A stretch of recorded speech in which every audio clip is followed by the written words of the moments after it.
നമസ്കാരം. KCV വാർത്തകളിലേക്ക് സ്വാഗതം. ഞാൻ KR ശശികുമാർ. ആദ്യം പ്രധാന വാർത്തകൾ.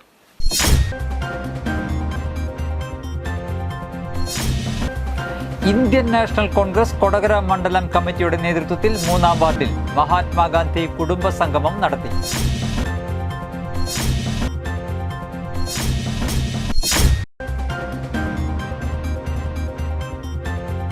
വരന്തരപ്പിള്ളിയിൽ യുവതിയെ വീടിനുള്ളിൽ മരിച്ച നിലയിൽ കണ്ടെത്തിയ സംഭവം കൊലപാതകമെന്ന സംശയം. ഭർത്താവ് കസ്റ്റഡിയിൽ.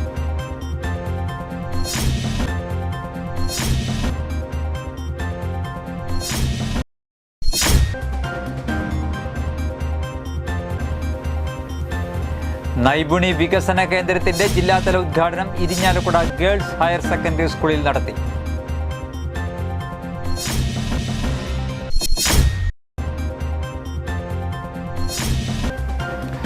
ചാലക്കുടി കാർമൽ സ്കൂളിലെ NSS യൂണിറ്റിന്റെ നേതൃത്വത്തിൽ വിദ്യാർത്ഥികൾക്കായി കളരിപ്പയറ്റ് പരിശീലനം നടത്തി.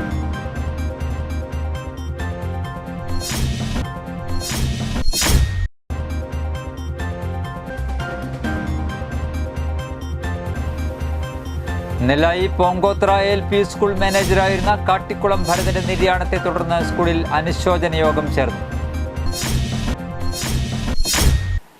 വാർത്തകൾ വിശദമായി. ഇന്ത്യൻ നാഷണൽ കോൺഗ്രസ് കൊടകര മണ്ഡലം കമ്മിറ്റിയുടെ നേതൃത്വത്തിൽ 3-ാം വാർഡിൽ മഹാത്മാഗാന്ധി കുടുംബ സംഗമം നടത്തി.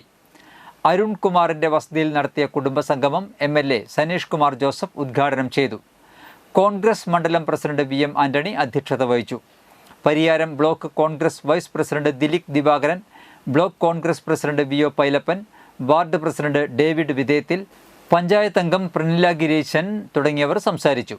ചടങ്ങിൽ മുതിർന്ന പൗരന്മാരെയും വിവിധ പരീക്ഷകളിൽ ഉന്നത വിജയം കരസ്ഥമാക്കിയ വിദ്യാർത്ഥികളെയും അനുമോദിക്കുകയും വിദ്യാർത്ഥികൾക്ക് പഠനോപകരണങ്ങൾ വിതരണം ചെയ്യുകയും ചെയ്തു. വാർഷികമാണ് മഹാത്മാഗാന്ധി കുടുംബ സംഗമമായിട്ട് ആചരിച്ചുകൊണ്ടിരിക്കുന്നത്. മഹത്തായ സ്വാതന്ത്ര്യ സമരത്തിന് നേതൃത്വം കൊടുത്തുകൊണ്ട് സൂര്യനസ്തമിക്കാത്ത ബ്രിട്ടീഷ് സാമ്രാജ്യത്തിൽ നിന്ന് നമ്മുടെ നാടിന് മഹാത്മാഗാന്ധിയുടെ നേതൃത്വത്തിലാണ് നമ്മുടെ നാടിന് സ്വാതന്ത്ര്യം കിട്ടിയത്. പണ്ഡിറ്റ് ജവഹർലാൽ നെഹ്റു അടക്കമുള്ള നിരവധിയായിട്ടുള്ള ദേശാഭിമാനികൾ അവരുടെയൊക്കെ ചോരയും വിയർപ്പും രക്തസാക്ഷിത്വവും ഒക്കെയാണ്. വരന്തരപ്പിള്ളിയിൽ യുവതി മരിച്ചത് കൊലപാതകമെന്ന് സംശയം. ഭർത്താവ് കസ്റ്റഡിയിൽ. പോലീസ് സ്റ്റേഷന് സമീപം വാടകയ്ക്ക് താമസിക്കുന്ന കണ്ണാറ കരടിയള തെങ്ങനാൽ വീട്ടിൽ കുഞ്ഞുമോൻ്റെ ഭാര്യ 36 വയസ്സുള്ള ദിവ്യയാണ് മരിച്ചത്. സംഭവം നടന്നത് ശനിയാഴ്ചയാണെങ്കിലും കൊലപാതകമെന്ന നിഗമനത്തിൽ പോലീസ് എത്തിയത് ഞായറാഴ്ച രാവിലെയാണ്. ദിവ്യയുടെ മുഖത്തും കഴുത്തിലുമുള്ള ചില പാടുകൾ പോലീസിൽ സംശയം ജനിപ്പിച്ചു. ദിവ്യയുടെ ബന്ധുക്കൾ ആദ്യം പരാതി ഉന്നയിച്ചില്ലെങ്കിലും പോലീസിൻ്റെ നിഗമനങ്ങളിൽ വീട്ടുകാർക്കും സംശയമുണ്ടാവുകയായിരുന്നു. ഇതോടെ ദിവ്യയുടെ ഭർത്താവ് കുഞ്ഞുമോനെ പോലീസ് കസ്റ്റഡിയിൽ എടുക്കുകയായിരുന്നു.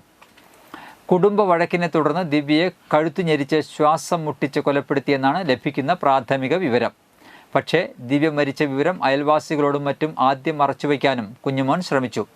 പനിയും അലർജിയും ശ്വാസം മുട്ടലും അനുഭവപ്പെട്ടതിനെ തുടർന്ന് ദിവ്യ മരണപ്പെട്ടുവെന്നാണ് ആദ്യഘട്ടത്തിൽ കുഞ്ഞുമോനും ഇതനുസരിച്ച് ബന്ധുക്കളും പറഞ്ഞിരുന്നത്. മൃതദേഹം ഫ്രീസറിലേക്ക് മാറ്റുകയും ചെയ്തിരുന്നു. ഞായറാഴ്ച രാവിലെ ഇവരുടെ വീട്ടിലേക്ക് പോലീസ് എത്തി മൃതദേഹത്തിലെ പാടുകൾ തിരിച്ചറിഞ്ഞതോടെയാണ് കുഞ്ഞുമോൻ്റെ കഥകൾ പൊളിഞ്ഞു തുടങ്ങിയത്. പോലീസ് ചോദ്യം ചെയ്യലിൽ കുഞ്ഞുമോൻ കഥകൾ മാറ്റി പറഞ്ഞ് കബളിപ്പിക്കാൻ ശ്രമിച്ചെങ്കിലും അവസാനം പിടിച്ചു നിൽക്കാൻ കഴിയാതെ കുറ്റസമ്മതം നടത്തുകയായിരുന്നു. ഫോറൻസിക് വിരൽ അടയാള വിദഗ്ധർ സ്ഥലത്തെത്തി പരിശോധന നടത്തി. പോസ്റ്റ്മോർട്ടം നടപടികളുടെ ഭാഗമായി മൃതദേഹം മെഡിക്കൽ കോളേജിലേക്ക് കൊണ്ടുപോയി. കുഞ്ഞുമോനും ദിവ്യയ്ക്കും 11 വയസ്സുള്ള ഒരു മകനുണ്ട്. വേലുപ്പാടം വെട്ടിങ്ങപ്പാടം പാറയ്ക്ക ഗംഗാധരൻ്റെയും ഷീലയുടെയും മകളാണ് മരിച്ച ദിവ്യ. സംസ്ഥാനത്ത് നൈപുണി വികസനത്തിന് വ്യാപകമായ വിധത്തിൽ പ്ലാറ്റ്ഫോമുകൾ സൃഷ്ടിക്കുക എന്ന ഉദ്ദേശം മുൻനിർത്തി നിരവധി പദ്ധതികൾ ആവിഷ്കരിച്ച് മുന്നോട്ടു പോവുകയാണ് സർക്കാരെന്ന് ഉന്നത വിദ്യാഭ്യാസ സാമൂഹ്യനീതി വകുപ്പ് മന്ത്രി ഡോക്ടർ R ബിന്ദു പറഞ്ഞു. ഇരിഞ്ഞാലക്കുട ഗേൾസ് ഹയർ സെക്കൻഡറി സ്കൂളിൽ നൈപുണി വികസന കേന്ദ്രത്തിൻ്റെ ജില്ലാതല ഉദ്ഘാടനം നിർവഹിച്ച് സംസാരിക്കുകയായിരുന്നു മന്ത്രി. കേരളത്തെ ഒരു നവവൈജ്ഞാനിക സംസ്ഥാനമാക്കി മാറ്റുക എന്നതാണ് സർക്കാരിൻ്റെ ലക്ഷ്യമെന്നും മന്ത്രി പറഞ്ഞു.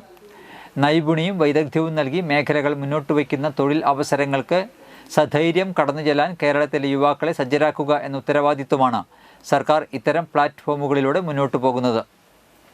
വിദ്യാഭ്യാസത്തോടൊപ്പം തൊഴിൽ പരിശീലനവും ലഭിക്കുക എന്നത് വൈജ്ഞാനിക സമൂഹത്തിൽ അത്യന്താപേക്ഷിതമാണെന്നും അറിവിൻ്റെയും വൈദഗ്ധ്യത്തിൻ്റെയും ആത്മവിശ്വാസത്തിൽ കുട്ടികൾ സ്വയം മുന്നേറണമെന്നും മന്ത്രി കൂട്ടിച്ചേർത്തു. തൃശ്ശൂർ ജില്ലയിൽ 19 SDCകളിലായി 6 മാസം മുതൽ 1 വർഷം വരെ നീണ്ടു നിൽക്കുന്ന 23 കോഴ്സുകളാണ് ആരംഭിക്കുന്നത്. ഇതിൽ ഇരിഞ്ഞാലക്കുട ഗേൾസ് സ്കൂളിൽ ആരംഭിച്ചിട്ടുള്ളത് electric vehicle service technician, interior landscaper എന്നീ കോഴ്സുകളാണ്.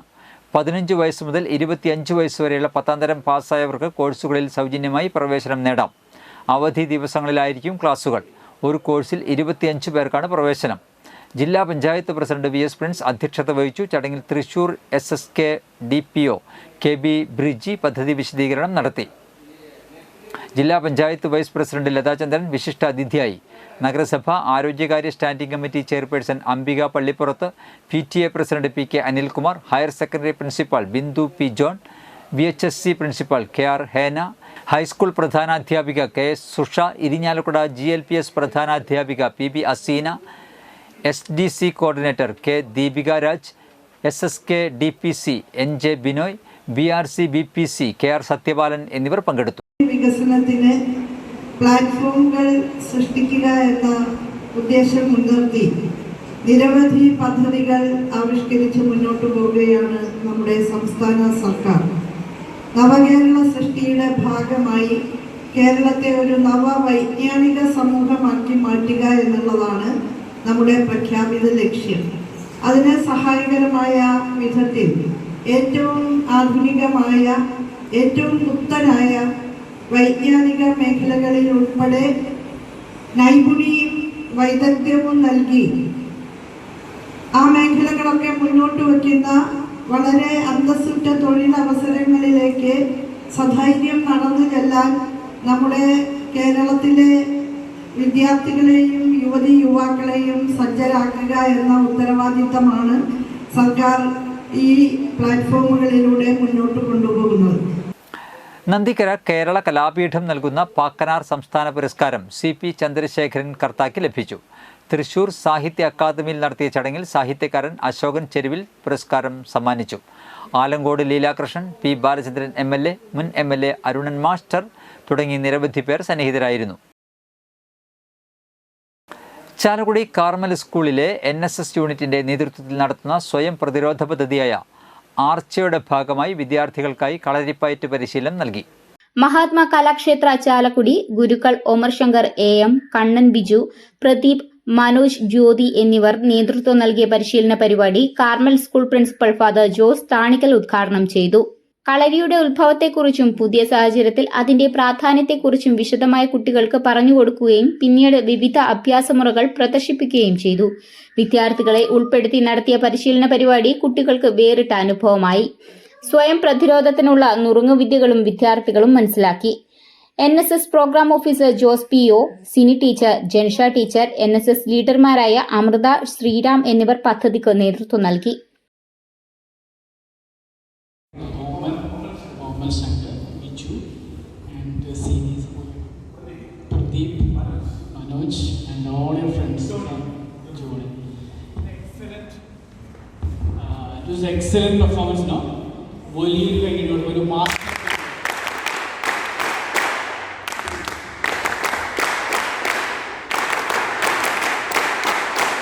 So thank you very much. Super children were very excellent, very disciplined also. Nellayi Ponkothra LP school മാനേജറായിരുന്ന Kattikulam ഭരതന്റെ നിര്യാണത്തെ തുടർന്ന് സ്കൂളിൽ അനുശോചന യോഗം ചേർന്നു. സ്കൂൾ ഹാളിൽ നടത്തിയ അനുശോചന യോഗം പറപ്പൂക്കര ഗ്രാമപഞ്ചായത്ത് പ്രസിഡന്റ് EK അനൂപ് ഉദ്ഘാടനം ചെയ്തു. പ്രധാനാധ്യാപിക ഷീജ, പറപ്പൂക്കര ഗ്രാമപഞ്ചായത്ത് വികസനകാര്യ standing committee chairman KC Pradeep, Parappukkara gramapanchayat വിദ്യാഭ്യാസ standing committee chairman NM Pushpakaran എന്നിവർ അനുസ്മരണ പ്രഭാഷണം നടത്തി. PT അംഗങ്ങൾ, വിദ്യാർത്ഥികൾ എന്നിവർ പങ്കെടുത്തു. ശ്രീ കാട്ടിക്കുളം ഭരതൻ അവർകൾ, ഞങ്ങളൊക്കെ ഒരുപാട് വയസ്സ് മൂത്തതാണെങ്കിലും ഭരതേട്ടാന്നാണ് എല്ലാവരും അദ്ദേഹത്തെ സ്നേഹത്തോട് വിളിക്കുക. അദ്ദേഹം വിട പറഞ്ഞിട്ട് 3 ദിവസം തികയാണ്. വളരെ ആകസ്മികമായിട്ട് കിട്ടോ എന്ന് നമുക്ക് ചിന്തിക്കാൻ പറ്റില്ല. അദ്ദേഹം മനസ്സിലില്ല, കുഞ്ഞുങ്ങളുടെ മനസ്സിലും അധ്യാപകരുടെ മനസ്സിലും സമൂഹത്തിലും അദ്ദേഹത്തിന്റെ സേവനം കിട്ടിയ എല്ലാവരിലും അദ്ദേഹം നിറഞ്ഞു നിൽക്കുന്ന ഒരു വ്യക്തിത്വം തന്നെയാണ്. അപ്പൊ അദ്ദേഹത്തിന്റെ സ്മരണയ്ക്ക് മുമ്പില് ഞങ്ങൾ ആദരാഞ്ജലികൾ അർപ്പിക്കുകയാണ്. ആനന്ദപുരം ശ്രീരാമക്ഷേത്രത്തിൽ പുനഃപ്രതിഷ്ഠ നടത്തി. ജീവകലശത്തിങ്കൽ രക്ഷവിടർത്തി പൂജ, അധിവാസം നിവർത്തി പൂജ, മുളപൂജ, മരപ്പാണി, പ്രസാദ പ്രതിഷ്ഠ, പ്രതിഷ്ഠാബലി എന്നിവയുണ്ടായി. ഞായറാഴ്ച വൈകിട്ട് ദീപസ്ഥാപനം, നിയമം നിശ്ചയിക്കൽ, മണ്ഡപത്തിൽ അത്താഴപൂജ, മുളപൂജ എന്നിവയ്ക്ക് ശേഷം നട അടച്ചു. തിങ്കളാഴ്ച പരിവാര പ്രതിഷ്ഠയും മാതൃക്കൽ പ്രതിഷ്ഠയും നടക്കും. 10 വൈകിട്ട് ചതുർത്ഥ സ്നാനത്തിനുള്ള ബ്രഹ്മകലശപൂജ, കുംഭേശ കർക്കരി കലശപൂജകൾ, പരികലശപൂജകൾ, അധിവാസ ഹോമം, കലശാധിവാസം എന്നിവയുണ്ടാകും. സമാപന ദിവസമായ 11 രാവിലെ 5 നട തുറന്ന് ദേവനെ കണി കാണിക്കും.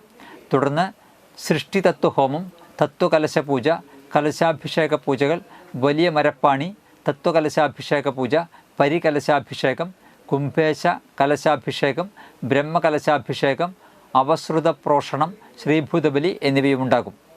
പ്രതിഷ്ഠാ ചടങ്ങുകൾക്ക് ക്ഷേത്രം തന്ത്രി അണിമംഗലം നാരായണൻ നമ്പൂതിരി, മേൽശാന്തി ചമ്രവട്ടം അരുൺ നമ്പൂതിരി എന്നിവർ കാർമ്മികത്വം വഹിക്കും.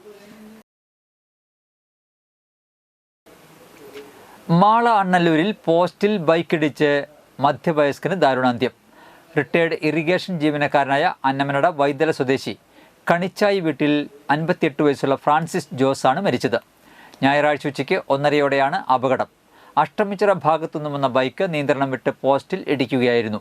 ഉടൻ തന്നെ മാളയിലെ സ്വകാര്യ ആശുപത്രിയിൽ എത്തിച്ചെങ്കിലും ജീവൻ രക്ഷിക്കാനായില്ല. ഇന്നത്തെ സ്വർണ്ണവില.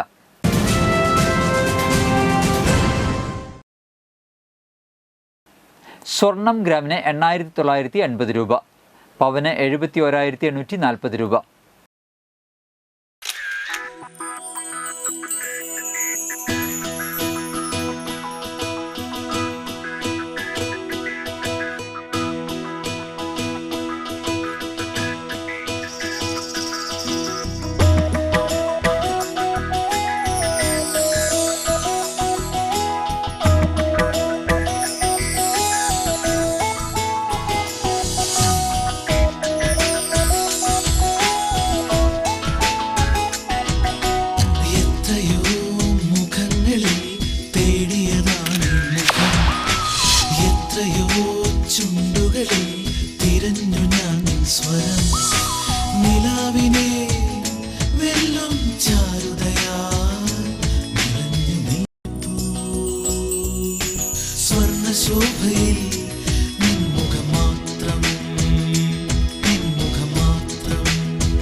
പന്തല്ലുക്കാരൻ ജ്വല്ലറി, കൊടകര. പാരമ്പര്യത്തിന്റെയും വിശ്വസ്തതയുടെയും പവനൊരുക്കുന്ന സ്വർണ്ണമാളിക. പ്രധാന വാർത്തകൾ ഒരിക്കൽ കൂടി.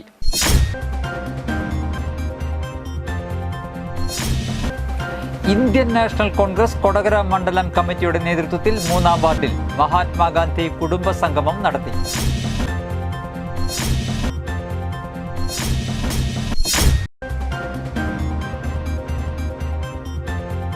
വരന്തരപ്പിള്ളിയിൽ യുവതിയെ വീടിനുള്ളിൽ മരിച്ച നിലയിൽ കണ്ടെത്തിയ സംഭവം. കൊലപാതകമെന്ന സംശയം, ഭർത്താവ് കസ്റ്റഡിയിൽ.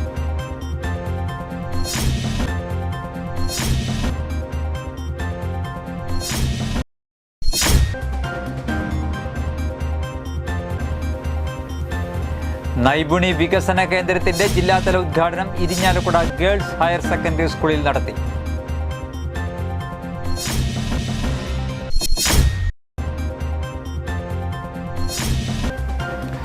ചാലക്കുടി കാർമൽ സ്കൂളിലെ NSS യൂണിറ്റിന്റെ നേതൃത്വത്തിൽ വിദ്യാർത്ഥികൾക്കായി കളരിപ്പയറ്റ് പരിശീലനം നടത്തി.